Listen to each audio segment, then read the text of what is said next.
Tom, the nostalgia critic guy, remembers? You know that. And welcome to the first installment of Sequel Month.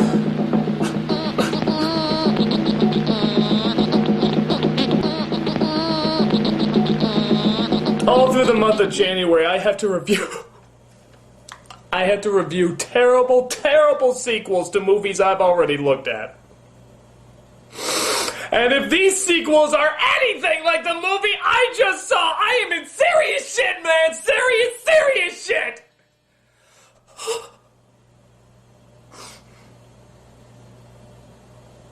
Neverending Story 3.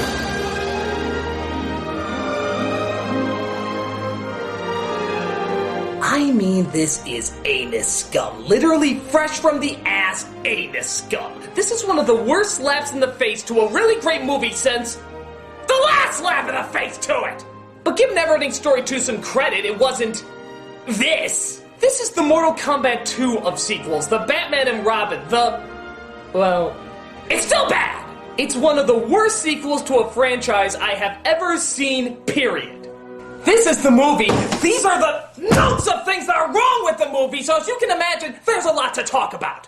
So I will do my best to keep this review under a millennium long, but I make no promises. Let's take a look. First of all, look at this stellar computer animation. Doesn't it look like it's just leaping out at you? Hell, the credits look more three-dimensional.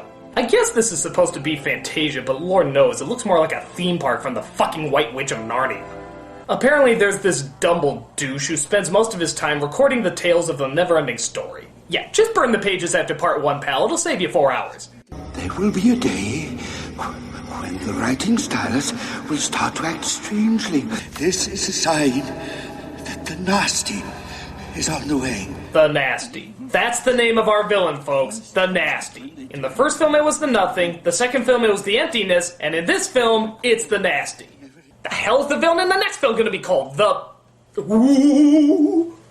To stop the nasty, even temporarily, would require a special young human, a voracious reader of great imagination and extraordinary courage. Too bad, you got the dick cheese from Free Willy. Enjoy!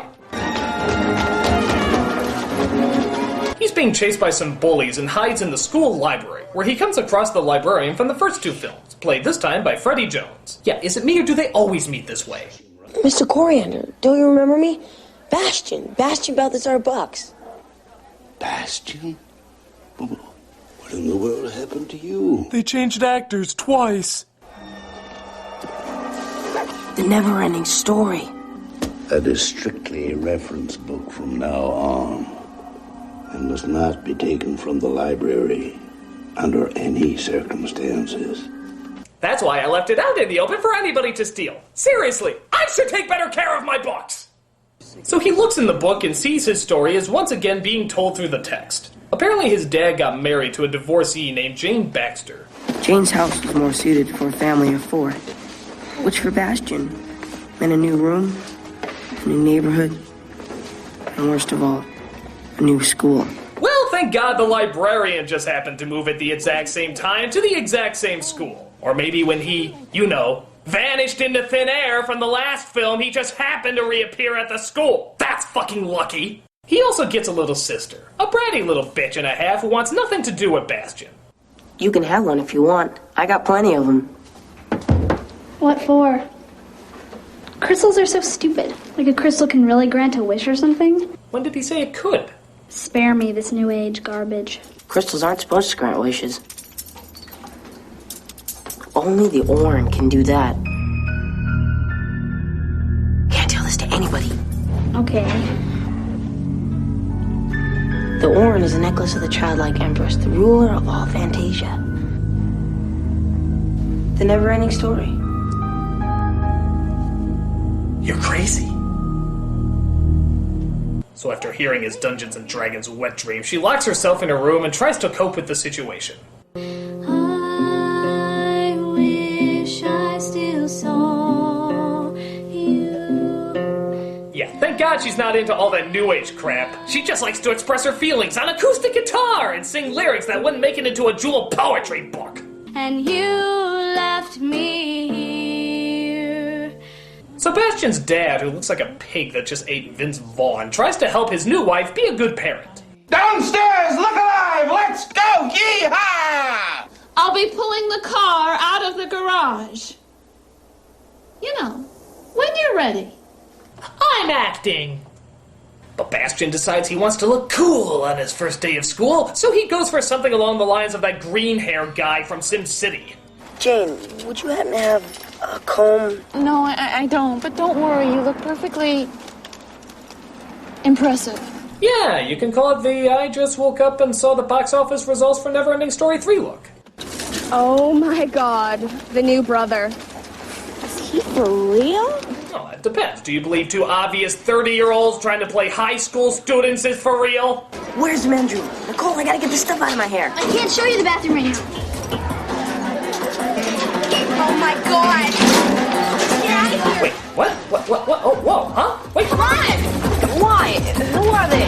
The nasties! Wait, no, wait a minute, come on, wait, what? Huh? Wait, what? How does this, what? Okay, hold it. We gotta go back and do bullet points because there's just too many things wrong with this scene. First off, that's Jack Black. What? Second, why would an entire school literally run away from a group of bullies? What, did they stuff their pants with TNT or something? Third, that's Jack Black. What? Fourth, they're literally called the Nasties? In the first film, the nothing was an abstract entity. In the second film, the emptiness was the human form of dying imagination. In this film, it's literally just a bunch of bullies named the Nasties? How fucking uninspiring is that? To go from complex ideas destroying worlds to one half of Tenacious D acting like a dick mule. Boy, they keep upping the ante, don't they? Now, to his credit, Jack Black does seem like the only actor who's actually having fun with this performance. Don't get me wrong, it's still written terribly, but it's a lot of fun to see him try and pull something off with it. Can you guys show me where the men's room is? Well, I think it'd only be right we personally escort you to the men's room. It's a trap! So they lock him in the storage room until the janitor comes along and spots them. Yo, Mr. John, what's up? How many times are you dweezils gonna repeat the 12th grade? Oh, so that's why half the high school students look like they're in their 20s. Principal said the next time he catches you down here, he'd have you all expelled. Sebastian knocks on the door and tells the janitor what happened, resulting in them getting expelled. Which leads us to where the story left off with Bastian finding the book. Kinda weird that he read all the things that he already knew happened to himself. But the bullies find him and continue to chase him down. Hey, you know what I don't miss in this film? Fantasia. I don't miss it at all. The other films would have gotten there by now, but this film feels that taking its time to show us how teeth-grindingly boring our main character is much more important. Hell, the name of the blip in film is Escape from Fantasia. They should have called it Trying to Get to Fucking Fantasia. Hell, take back Fantasia! It's my story, and I say I return to Fantasia to escape the Nasties! What the hell? That's your transporting effect. You'd be lucky if you didn't get a seizure traveling that way. I want to go to Fantasia now! No!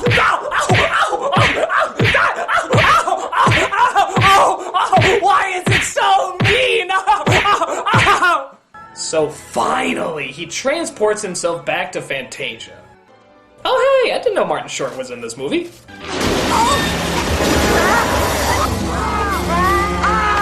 So he comes across the gnomes from the first movie, who are now Irish for some reason, as Jack Black continues to try and find Bastian.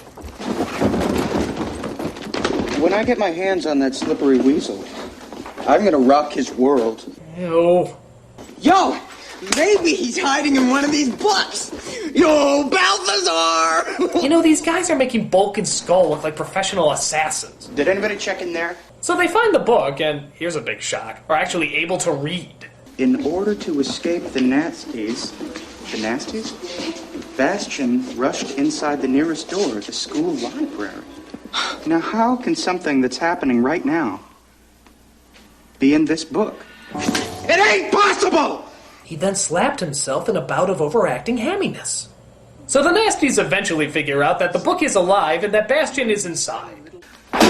Maybe we could make a few things happen to him. So the Nasties start to destroy the world by jumping on chairs? Yeah, honestly, they never explain how they're controlling the story. They never write in the book, they don't read the book out loud, it's just sort of in their control. But luckily, some characters are still around to help. Falco, you did great!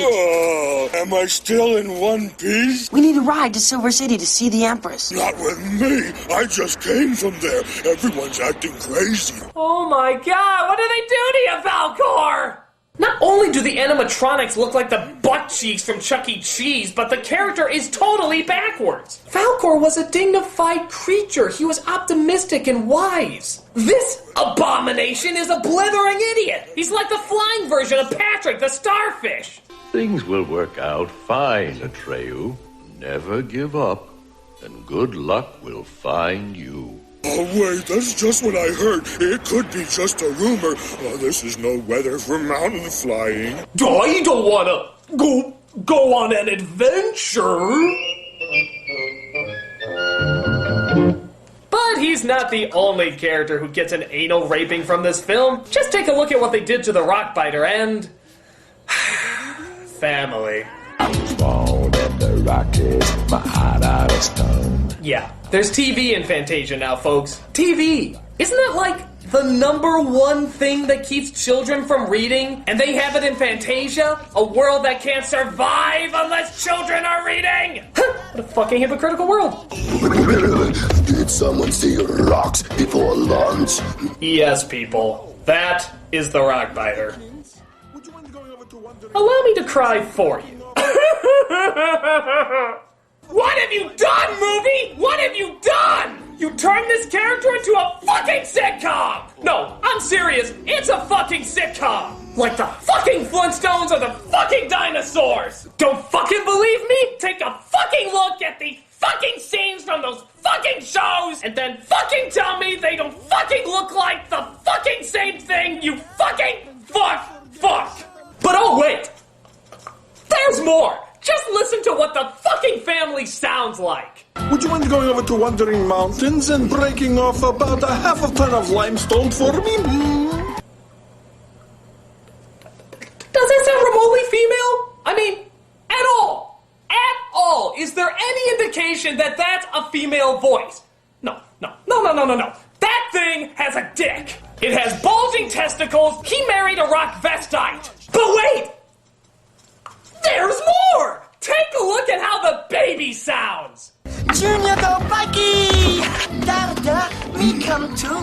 Pika, Junior. It's all the same guy. Yeah, it's the same actor doing all 3 parts. I'm convinced. There is no attempt to disguise the voice at all. They just didn't care. But wait! There's more! Just when you think they can't possibly take away any more dignity from this character, they can't butt-fuck him enough! Play it. Get your motor running out on the highway, looking for adventure, and whatever comes our way. Yeah, darling, gonna make it happen. Take the road and the love on grace. Fire all of them. Okay. Let me make one thing perfectly clear. This is not jumping the shark. I'm gonna repeat that again. This is not jumping the shark. No. This is jumping the shark, coming back, shooting it in the balls, raping it, eating its flesh, consuming its soul, mounting its head on the wall, and then doing the same thing to 12 more fucking sharks just to be safe. Don't believe me? You do not fucking believe me? Well, let's take a look at the original film and this film back to back. They look like big, good, strong hands, don't they? Get your motor running out on the highway. My little friends, the nothing, pulled them right out of my hands. Take the road and the love embrace. They don't quite fit together, do they? They do quite fit together! Shame on you, movie! Shame on you! Anyway, we see the childlike Empress, who of course looks nothing like a child, and her sidekick, Megamind? as they enter the icy mountain the same time Bastion does. Empress, how are you? Not well. We must not give in to the nasty. Am I the only one who finds that dirty? You will take the Orin with you. You shall wish yourself back to the human world. Then use the power of the Orin to return the book to the safe hands of the Keeper. Safe schmafe! This is the third time he's lost that goddamn book! It couldn't be in worse hands! I should have mailed it to the Mox brother. So, for some reason that's never fully explained, they all have to hold hands and wish together in order to get back to the real world. The Rockbiter's baby sneaks in, though, and this somehow screws everything up. Hereby wish the Neverending story would leave the nasty... No, Bastion, stop! Empress? Bastion, the Phantasians who helped you got caught in a wish overload. Wish overload, I can't believe this fuck. Now they're with you in the human world, but you must not use the powers of Orin to stop the nasty. Why not? Yeah, why not? Because the new Fantasia that follows will be different. It won't include them. But it's his imagination, why can't he just wish they're in the new Fantasia? It's my imagination, I'll just make sure they're in the new Fantasia. No, Bastion.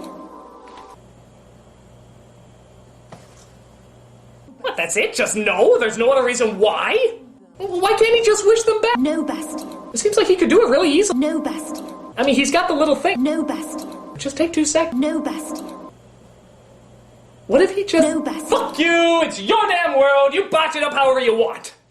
So Falcor is stuck somewhere in the sky. Tree Pube here is stuck in the forest. The gnomes are trapped in Nome, Alaska, get it? And that petrified turd is stuck somewhere on Mount Rushmore. So Bastion is stuck at home, literally waiting for his friends to find him as his dad comes in to chat. Any, problems with the new school? Making any friends? I'm fine, okay? How much you want to bet they're not going to bring up at all any of the knowledge that the father got about the book from the last movie? Even though clearly in the last film he proved that everything he said about the story was real. So there's nothing you want? Nope, not even a mention. Continuity is fucked like a $2 whore. The only thing he says are 2 words that pretty much sum up the entire movie in a nutshell. Everything sucks. Okay? Okay. Good talk, son. I think we've really come a long way after our breakthrough This Really Bites discussion. So we see the nasties literally have a hideout at the mall behind a garbage dumpster. I swear to God, these guys are turning into 1960s Batman villains every time I turn around. You think maybe we should get our hands on that chloron thing first? Before we even get a chance to read about it, this book could go flying right out of our hands. Let's steal the necklace, and we get the book. Permanent control over Balthazar's story. I'll chase him round the moons of Nibia and round the Antares maelstrom and round perdition's flames before I give him up. We see Falcor got the baby and are stuck in some sort of Chinese parade. And I have to admit, it's pretty bad when the paper dragons are looking more realistic than the actual dragon. May not be Fantasia, but there's some cute dragons here. There's some cute dragons here. Fuck you. But Bastion finds them and they fly away, as nobody questions why there's a giant white hairy penis flying in the sky. So Falcor flies the baby and Bastion home and continues to search for the others. E.T.'s a much better movie. Speaking of E.T. ripoffs, we get those classic scenes where the kid is hiding the creature in a comedic way from the parents. But again, why doesn't he just fucking show them? The father knows the world exists, or at least he did in the last movie, so what's the big deal? Oh, and here's a real bonehead move. Bastion goes to school the next day, leaving the giant rock baby and the all-powerful necklace out in the open. Thank God you don't have a bitchy bitch sister who would steal it for any reason. And you just won the Dumbass of the Year award. At school, we see the nasties watching him, but are waiting for the right moment to strike. We're supposed to be expelled, remember? Let's wait till the 3 o'clock bell, so we can take him outside without no one noticing. Do you know the Klingon proverb that tells us revenge is a dish that is best served cold? But soon the sister figures out that the Orin has power, and here's a bright move. She makes fucking wishes with it! Thank you, God! How come that dumbass Bastion never gets the idea to just wish for shit? True, she's using it to go shopping and dress up like Bozo's hooker, but hell, she's fucking using it! All Bastion has to do is wish for the Neverending story to be in his hand and all this misery would be over. But no! He just sits in his room praying the problem will fix itself! That technically means that the bitchy sister is more of a hero than he is, because she's fucking using it! Hell, even the nasties, the villains of this picture are closer to heroes than Bastion is because they're actually taking advantage of what they have. Why the hell are you in this movie? Just leave! Okay, so the nasties find out that Bastion doesn't have the necklace and like idiots they let him go. Back at home, both the gnome and the tree somehow deliver themselves to Bastion even though they don't know his address. Fuck it, I don't care, I'll buy it. Fill in the plot holes yourself, kids, because this movie ain't gonna do it for you. They go to find the sister at the mall and, oh, what a coincidence. It happens to be Halloween, so they can walk around without getting noticed. Lucky, lucky. Little do they know, though, that the nasties are reading their progress. What a dweeb! Okay, come on, guys. Balthazar's sister's right upstairs. There she is. There she is. So the nasties grab the necklace and run. Where'd they go? I don't know. They must have used the Orin to disappear. What'll happen if you don't get the Orin back? Don't you realize what you've caused? Her? I really hope you enjoyed your little shopping spree. It's called doing something, you dumbass. Look into it. So it looks like the nasties have control of the necklace and thus all power in the world. Yo, Empress! Jesus. Check it out, Wilma. I'm the new keeper of the book. My name is not Wilma. Yeah, don't you remember? It's... Then Bastion has failed. And the Fantasia that we know will be a thing of the past. Yeah, you really should learn your lesson from the last movie. He's not very good at this. So the nasties literally turn everybody in the world into arguing jerks because they're nasty. This means the kids' parents are at each other's throats too, but luckily they find the nasties and try to stop them. It looks like things are getting a little nasty over at the Bucks residence. You made it that way! Don't go blaming it on me. I didn't put those words into your parents' mouths. They said it themselves. For hate's sake, I spit my last breath at thee. But the tree steals it from them and gives it back to Bastion. I wish! Finally! Rain down some vengeance on these assholes! Big man, Balthazar. When you got the necklace, put it down. What? No, we're doing this? Put it down. Then we'll see what a big man you are. Bastion placed the necklace down. You can't be serious.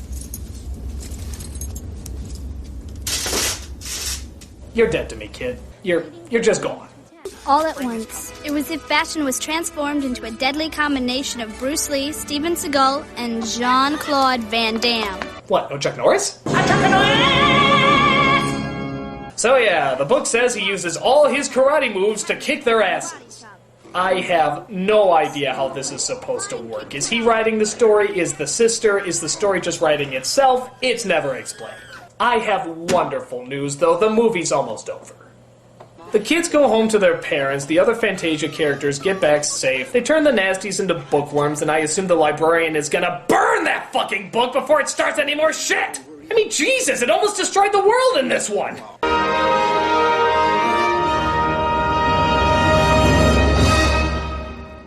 Whew, and we did it. We made it through the Neverending Story 3, one of the worst sequels of all time. But on the bright side, the one thing I had to look forward to through all of this is that I get to hear that classic Neverending Story song again. It was in the last two movies. It is my reward for watching this torture. I deserve it. So please, play the song.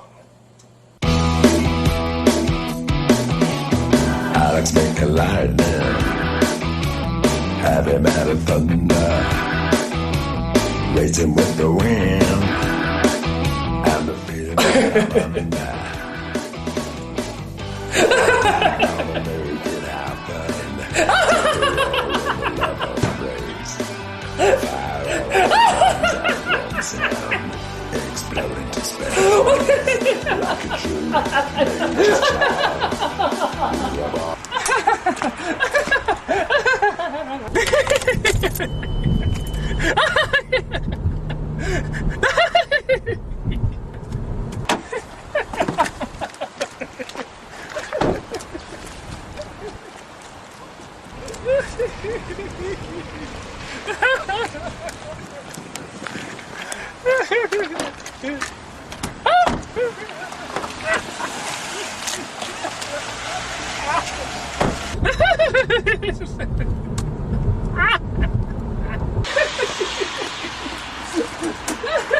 Cocksucking whore!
I'm the Nostalgia Critic, and you're watching Sequel Month. One down.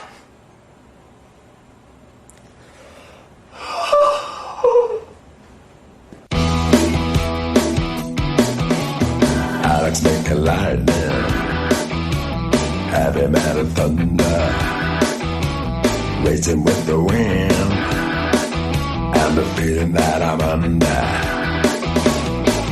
Yeah, planning on to make it happen. Take the world in the love of grace. We must not give in to the nasty.